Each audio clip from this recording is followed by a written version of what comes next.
Hello and welcome to the battle braid version of our little two-part series. I did intend to film this a couple of weeks ago and life has gotten in the way, but we are here now. I think it's the fact that I keep having emails saying so-and-so has subscribed to you, and then I feel really guilty for not putting out more videos. So here it is. It's not a quick style, I will give you that warning now. There is a lot of plaiting, but I do love it. Okay, here it is.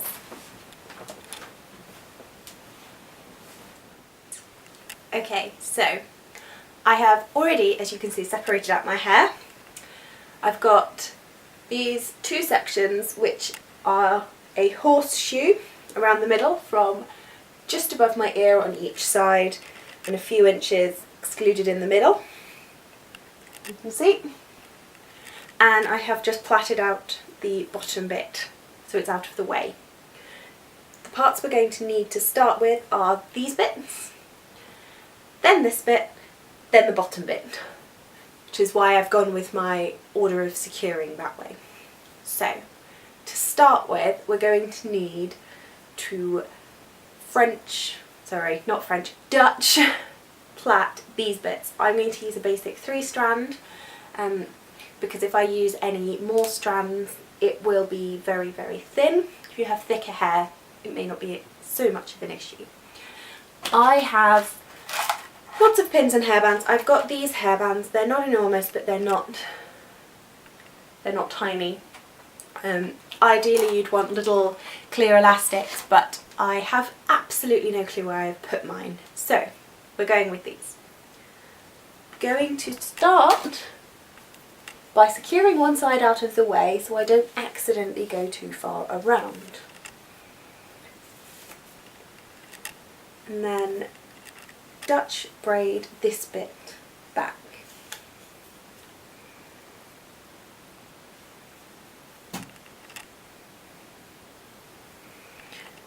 These braids will be anchor points and decoration. So with Dutch braiding, we braid so that the hair stands out from the scalp. So you go under rather than over. French braiding goes over, Dutch goes under. Try to put the braid slightly closer to the middle section than the bottom section if you can, meaning you want to add slightly larger sections to the lower strands than you do to the upper ones. And just keep the braiding nice and tight.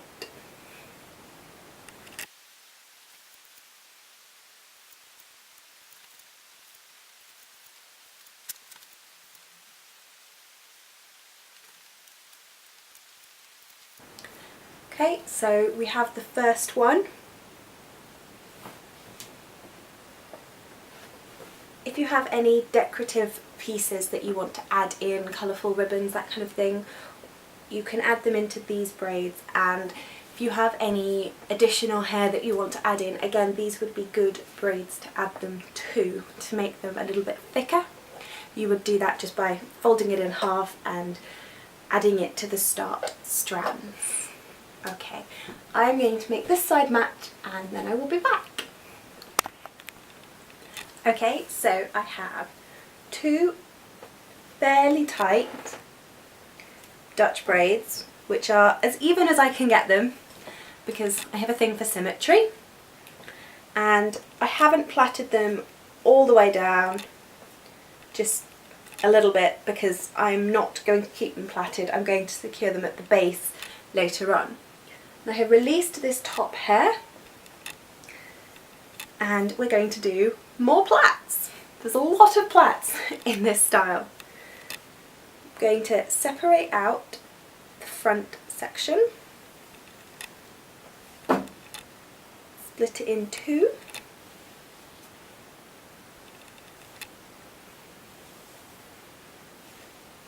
and plait each section diagonally backwards. This is just a normal 3-strand braid, nothing fancy, nothing special. Again, start the braid in quite tightly.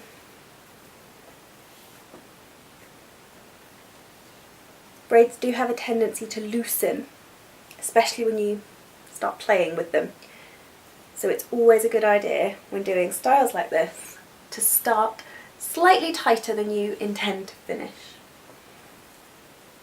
These braids we're going to take all the way to the end of our hair and then secure.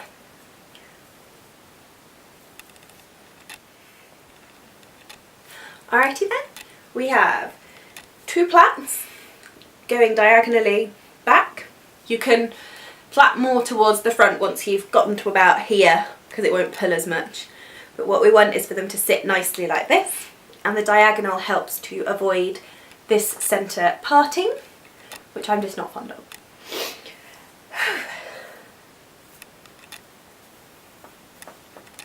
Sorry, I ran downstairs for some coffee and seemed to have lost my breath on the way back up.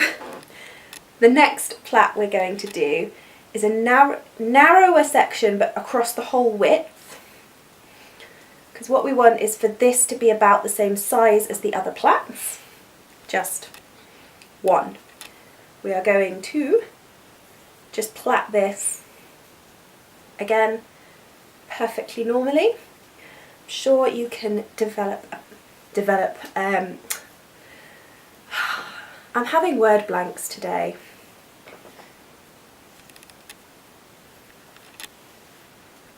Discover? No. I don't think it's actually a D word.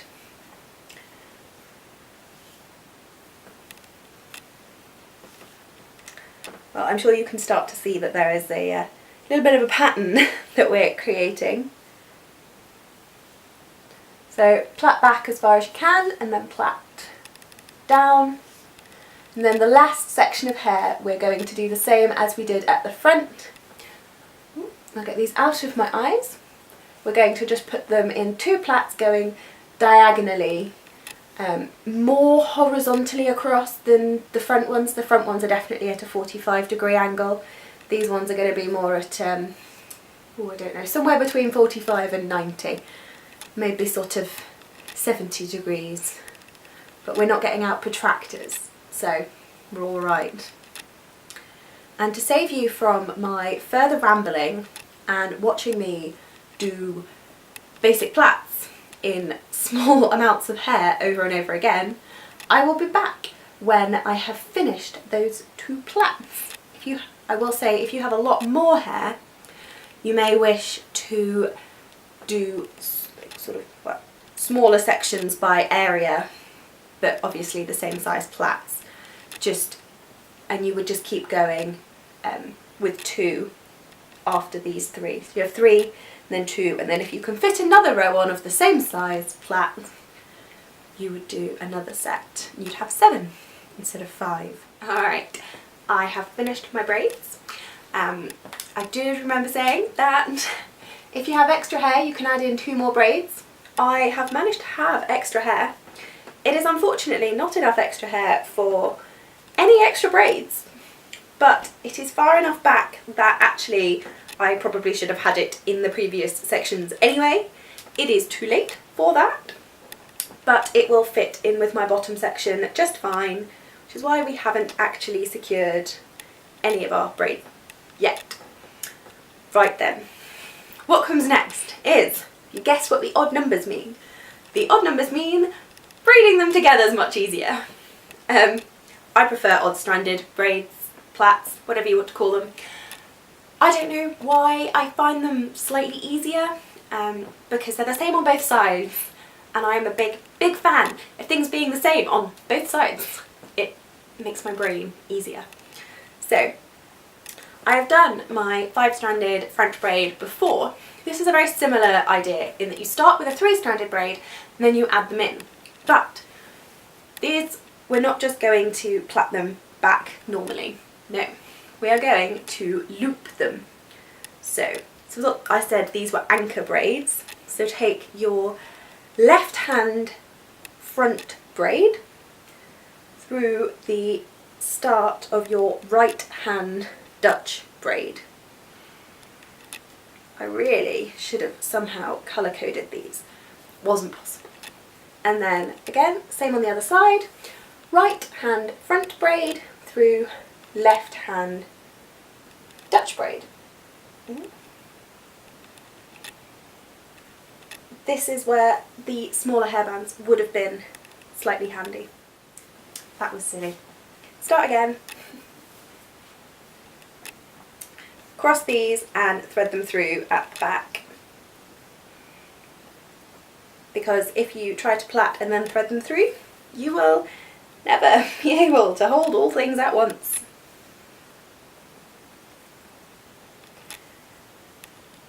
Hairstyling is one of those things you need more fingers. Okay, so we have slightly alien look. Plaiting 1 over 2 over 3, and then adding in underneath. So underneath my outside, over the inside, and then the same on this one, underneath the outside, over the inside. Try to make them not to pull too much. This is why these braids needed to be quite tight, because they needed to be quite a solid anchor. Okay, so there we have the start of a 5-strand braid, and you just keep going.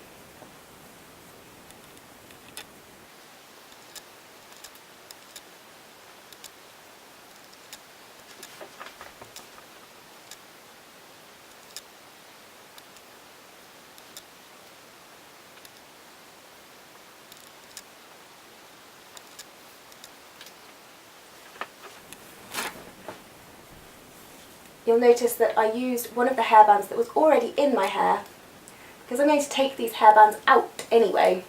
It doesn't make that much difference. So, coffee break. Okay, I have taken down my base hair and the end of my 5-stranded plaited plait, and I have secured these two, if I can find them, in one hairband. Now I'm going to remove these because we're going to use this hair for the rest of our plaits, and it's easier if it's not in plaits already, because the plaits will shorten these bits of the hair relative to the rest of the hair, so you end up with longer tails, and I'm not fond of hugely long tails in my plaits. Blend that together, make sure it's tight, and then I'm going to take this lovely 5-stranded plait. I'm going to make sure that this hairband is actually tight enough to hold that hair. Sometimes you find that when you remove plaits you have to tighten hairbands. I'm sure there is some kind of spatial physicsy reason for that, but my brain is not currently able to come up with that. Right, so taking this braid here, just put it over the top,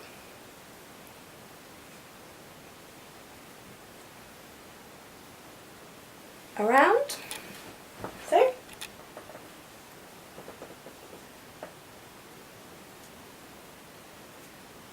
and loop.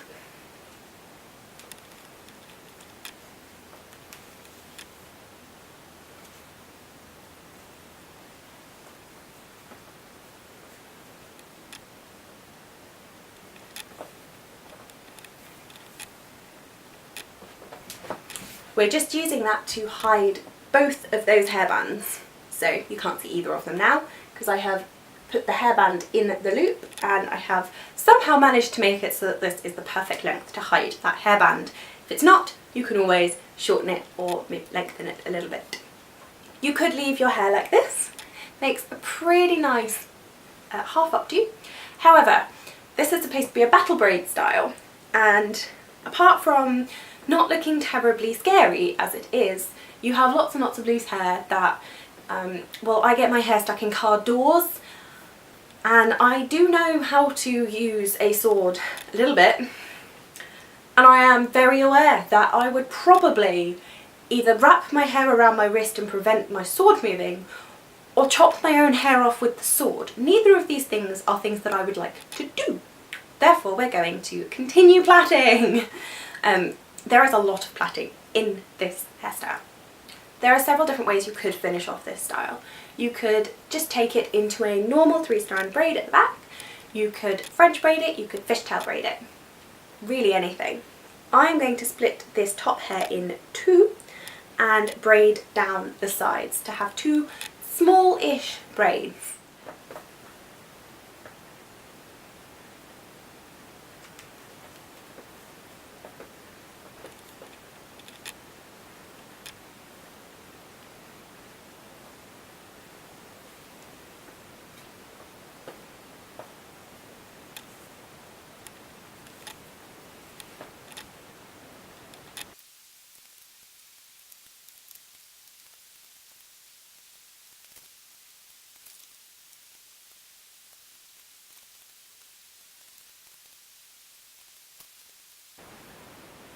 Right then, two plaits. I decided last minute to French braid them in, but only adding 3 or 4 sections of hair, so they're not proper long French braids with small sections added. The sections I added were probably the same size as the strands I was using, and I've got 2 braids that will move around a little bit. You could loop them around, you could do all sorts. You could loop them around across here, you could form them into 2 little buns. I'm going to leave them down. As I say, I feel like that looks quite more aggressive. You can just go Arr. But we shall see. I am going to go climbing in this hairstyle and I will report back whether these get in the way. So I will show you what the style looks like.